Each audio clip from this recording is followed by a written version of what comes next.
প্রিয় শিক্ষার্থী বন্ধুরা, আসসালামু আলাইকুম। তোমরা সকলেই কেমন আছো? আশা করি মহান রব্বুল আলামিনের অশেষ রহমতে এই বৈশ্বিক মহামারীর মধ্যেও তোমরা সকলেই ভালো আছো, সুস্থ আছো এবং ঘরে বসে তোমরা সবাই লেখাপড়া চালিয়ে যাচ্ছ। তোমাদের সবাইকে এই জন্য ধন্যবাদ জানাই।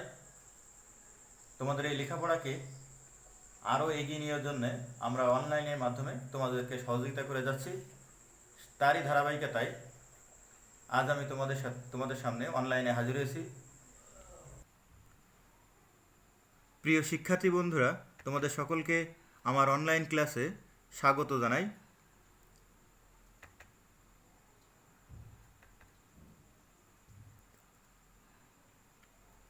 আজ আমি তোমাদের নবম দশম শ্রেণীর পদার্থবিজ্ঞান বইয়ের দ্বিতীয় অধ্যায়ের গতি নিয়ে আলোচনা করব।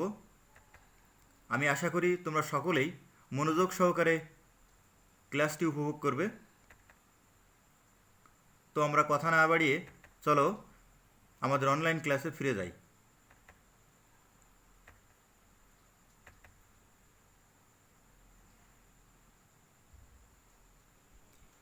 শিক্ষার্থী বন্ধুরা, তোমরা স্ক্রিনে কয়েকটি ছবি আছে, সেগুলো মনোযোগ সহকারে দেখো এবং চিন্তা করো। ছবিতে আমরা কি দেখতে পাচ্ছি? আমার মনে হয় দেখতে পাচ্ছ একটি শিপ অর্থাৎ জাহাজ দাঁড়িয়ে আছে স্থির হয়ে। এরপর এই ছবিতে আমরা দেখতে পাচ্ছি একটি রকেট ছুটে চলছে।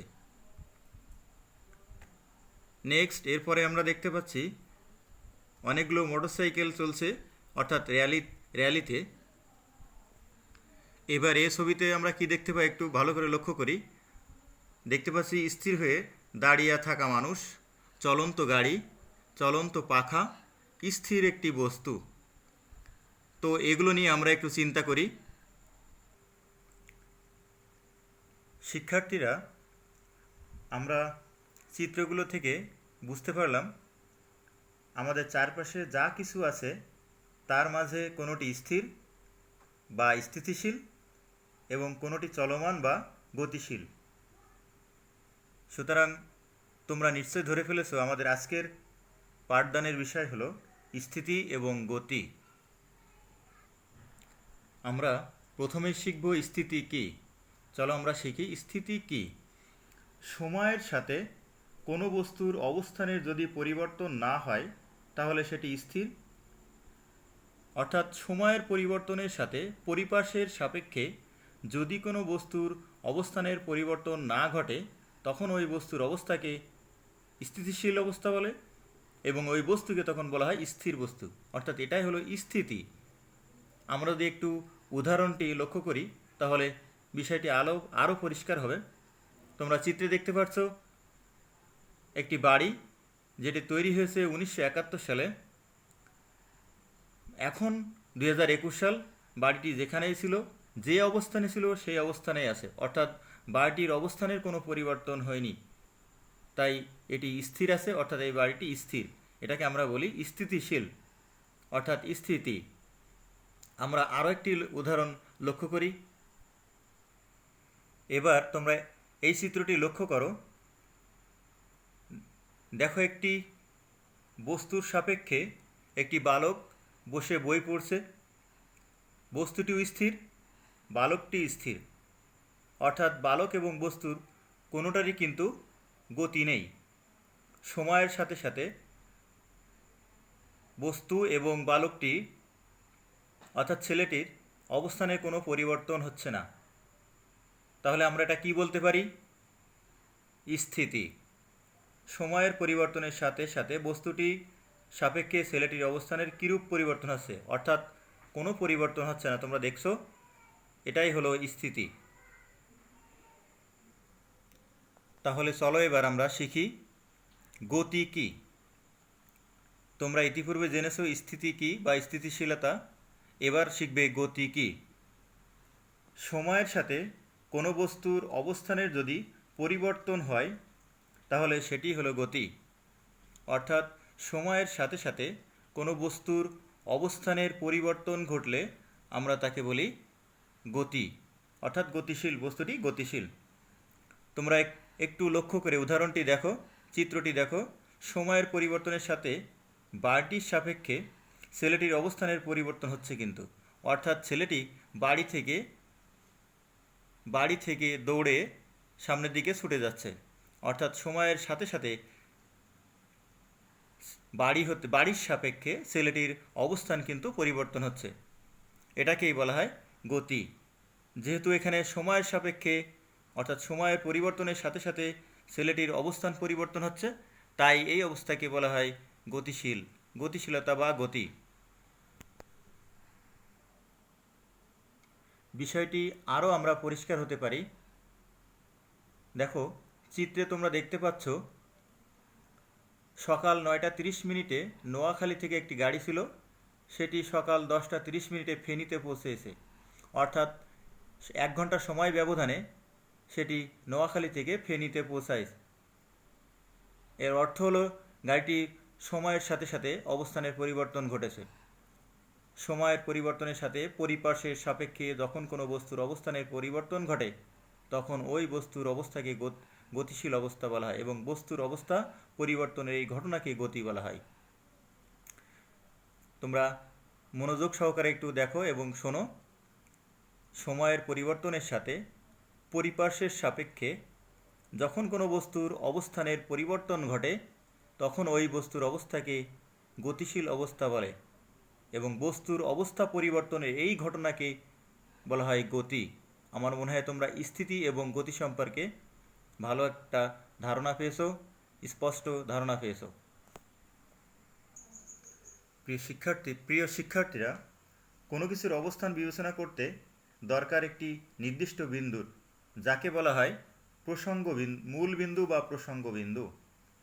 অর্থাৎ কোনো বস্তুর অবস্থান বিবেচনা করতে অবশ্যই দরকার একটি নির্দিষ্ট, আমি আবার বলছি, কোনো কিছুর অবস্থান বিবেচনা করতে দরকার একটি নির্দিষ্ট বিন্দুর, যাকে বলা হয় মূল বিন্দু বা প্রসঙ্গ বিন্দু। যে মূল বিন্দুর সাপেক্ষে বস্তুর অবস্থানের পরিবর্তন বিবেচনা করা হয়। যেমন তোমরা দেখতেই পাচ্ছ, এক সময়ের পরিবর্তনের সাথে বাড়িটির সাপেক্ষে ছেলেটির অবস্থানের পরিবর্তন হচ্ছে, অর্থাৎ এখানে বাড়ির সাপেক্ষে ছেলেটির অবস্থানের পরিবর্তন ঘটছে, অর্থাৎ তাহলে এখানে বাড়িটিই হবে মূল বিন্দু বা প্রসঙ্গ বিন্দু। এই যেহেতু বাড়ির সাপেক্ষে ছেলেটির অবস্থানের পরিবর্তন হিসেব করা হচ্ছে, তাই এখানে বাড়িটি হলো মূল বিন্দু বা প্রসঙ্গ বিন্দু। প্রিয় শিক্ষার্থীরা, এবার আমরা বিভিন্ন প্রকার গতি নিয়ে আলোচনা করব। বিভিন্ন প্রকারের গতি আছে, যেমন রৈখিক গতি, ঘূর্ণন গতি, চলন গতি, পর্যায়বৃত্ত গতি ও স্পন্দন গতি বা দোলন গতি। সর্বপ্রথমে আমরা রৈখিক গতি নিয়ে আলোচনা করব। রৈখিক গতি বা সরল রৈখিক গতি। কোনো কিছু যদি সরল রেখায় যায় তাহলে তার গতিটিই হচ্ছে সরল রৈখিক গতি। অর্থাৎ কোনো বস্তু যদি একটি সরল রেখা বরাবর গতিশীল হয়, অর্থাৎ কোনো বস্তুর গতি যদি একটি সরল রেখার উপর সীমাবদ্ধ থাকে, তবে ওই বস্তুর গতিকে সরল রৈখিক গতি বা রৈখিক গতি বলা হয়। তোমরা লক্ষ্য করো, একটু দেখতে পাচ্ছ একটি গাড়ি সরল রেখা বরাবর চলছে, এটি একটি সরল রৈখিক গতির উদাহরণ। আমি আবার বলছি, রৈখিক গতি বা সরল রৈখিক গতি কি? কোনো বস্তু যদি একটি সরলরেখা বরাবর গতিশীল হয়, অর্থাৎ কোনো বস্তুর গতি যদি একটি সরলরেখার উপর সীমাবদ্ধ থাকে, তবে ওই বস্তুর গতিকে রৈখিক গতি বা সরল রৈখিক গতি বলা হয়। আমরা উদাহরণ দিতে পারি, সমতল একটি মেঝের উপর কোনো বস্তুর উপর বল প্রয়োগ করলে সেটি সরলরেখা বরাবর চলতে থাকে, এটা সরলরৈখিক গতির উদাহরণ। যেমন সমতল মেঝের উপরে একটি গোলাকার মার্বেল ছেড়ে দিলে সেটি সরলরেখা বরাবর চলতে থাকে, এটা সরলরৈখিক গতির উদাহরণ। এছাড়াও উপর থেকে একটা বলকে ছেড়ে দিলে সেটি সরলরেখা বরাবর নিচে পড়তে থাকে, এটাও একটা সরলরৈখিক গতির উদাহরণ। এবার আমরা শিখব ঘূর্ণন গতি। কোনো কিছু যদি একটা নির্দিষ্ট বিন্দুর সমদূরত্বে থেকে ঘুরতে থাকে তাহলে সেটাকে বলে ঘূর্ণন গতি। কোনো কিছু যদি একটা নির্দিষ্ট বিন্দুর সমদূরত্বে থেকে ঘুরতে থাকে তাহলে সেটাকে বলা হয় ঘূর্ণন গতি। এখানে তোমরা দেখতে পাচ্ছ পৃথিবী সূর্যকে কেন্দ্র করে ঘুরছে। পৃথিবী সূর্যের সমান দূরত্ব বজায় রেখে ঘুরছে। এটা একটা ঘূর্ণন গতির উদাহরণ। এছাড়াও বৈদ্যুতিক পাখার গতি, ঘড়ির কাঁটার গতি, এগুলো ঘূর্ণন গতির উদাহরণ। আমি আবার বলছি, কোনো বস্তু যদি একটা নির্দিষ্ট বিন্দুর সমদূরত্বে থেকে একটি নির্দিষ্ট বিন্দুর সমদূরত্বে থেকে ঘুরতে থাকে তাহলে সেটাকে বলা হয় ঘূর্ণন গতি। এখানে পৃথিবী সূর্যকে কেন্দ্র করে সমান দূরত্বে থেকে সর্বদা ঘুরছে, এই জন্যে এইটা ঘূর্ণন গতির একটা উদাহরণ। এছাড়া আরও একটা চমকপ্রদ উদাহরণ রয়েছে, সেটি হলো আকাশে চাঁদের গতি। তোমরা জানো চাঁদ পৃথিবীকে কেন্দ্র করে ঘোরে। চাঁদ পৃথিবীর চারিদিকে পৃথিবীকে কেন্দ্র করে সমান দূরত্ব বজায় রেখে প্রতিনিয়ত ঘুরছে, তাই এটিও কিন্তু একটি ঘূর্ণন গতির উদাহরণ। এবার আমরা শিখব চলন গতি। চলন গতি কোনো বস্তু যদি এমনভাবে চলে যে বস্তুর সকল কণা একই সময়ে একই দিকে সমান দূরত্ব অতিক্রম করে তাহলে ওই গতিকে চলন গতি বলা হয়। বস্তুর প্রত্যেকটি কণা একই সময়ে একই দিকে একই দূরত্ব অতিক্রম করতে হবে, তাহলেই হবে চলন গতি। অর্থাৎ কোনো বস্তু যদি এমনভাবে চলে যে বস্তুর সকল কণা একই সময়ে একই দিকে সমান দূরত্ব অতিক্রম করে তাহলে এই গতিকে বলা হয় চলন গতি। চলন গতি উদাহরণ হিসেবে বলা যায় একটি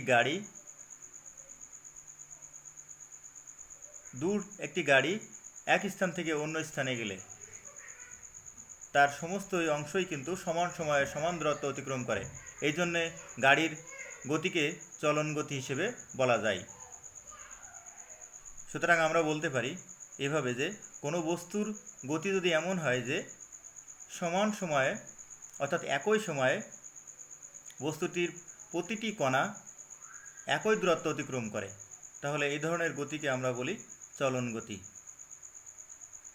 এরপরে আমরা শিখব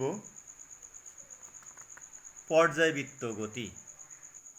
পর্যায়বৃত্ত গতি হলো কোনো গতিশীল বস্তুকণার গতি যদি এমন হয় যে এটি এর গতিপথে কোনো নির্দিষ্ট সময় পর পর একই দিক থেকে অতিক্রম করে তাহলে সেই গতিকে পর্যায়বৃত্ত গতি বলা হয়।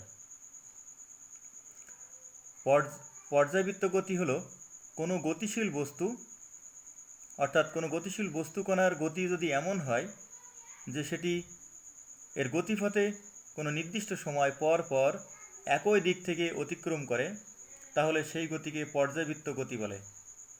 যেমন পর্যায়বৃত্ত গতির উদাহরণ হতে পারে ঘড়ির কাঁটার গতি। কেননা এখানে সেকেন্ডের কথা যদি আমরা বিবেচনা করি তাহলে সেকেন্ডের কাঁটাটি প্রতি 60 সেকেন্ড পর পর 12টার দাগে ফিরে আসে একই দিক থেকে। প্রতি 60 সেকেন্ড পর 12 সেকেন্ডের কাঁটাটি 12টার দাগে ফিরে আসে। আবার অনুরূপভাবে মিনিটের কাঁটাটিও 60 মিনিট পর পর একই দিক থেকে 12টার দাগে ফিরে আসে। অর্থাৎ একটা নির্দিষ্ট সময় পর একই দিক থেকে নির্দিষ্ট জায়গায় আসে। এই ধরনের গতিকে আমরা বলবো পর্যায়বৃত্ত গতি। আবার বলছি, কোনো গতিশীল বস্তুকণার গতি যদি এমন হয় যে সেটি এর গতিপথের কোনো নির্দিষ্ট সময় পর পর একই দিক থেকে অতিক্রম করে তাহলে সেই গতিকে পর্যায়বৃত্ত গতি বলা হয়। এছাড়া ফ্যানের গতিও কিন্তু পর্যায়বৃত্ত গতির উদাহরণ।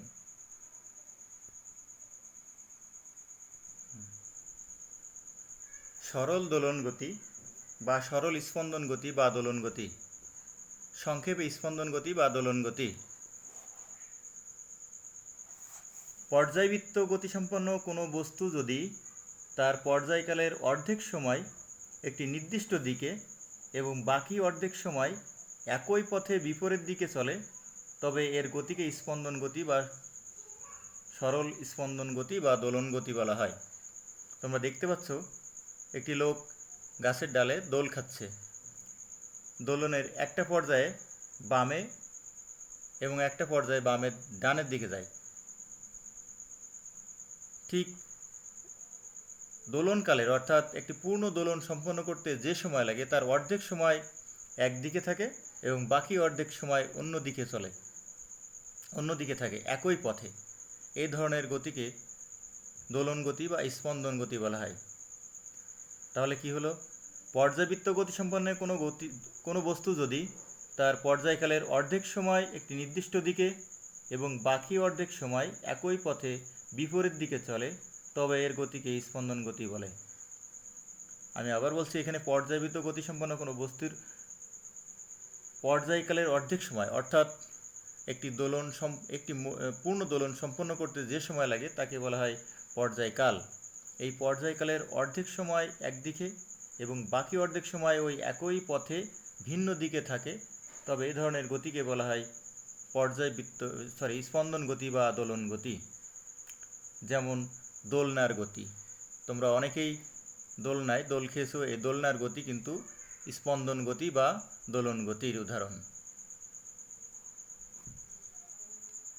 প্রিয় শিক্ষার্থীরা, আজ আমরা যেসব বিষয় নিয়ে আলোচনা করলাম তোমরা অবশ্যই ঘরে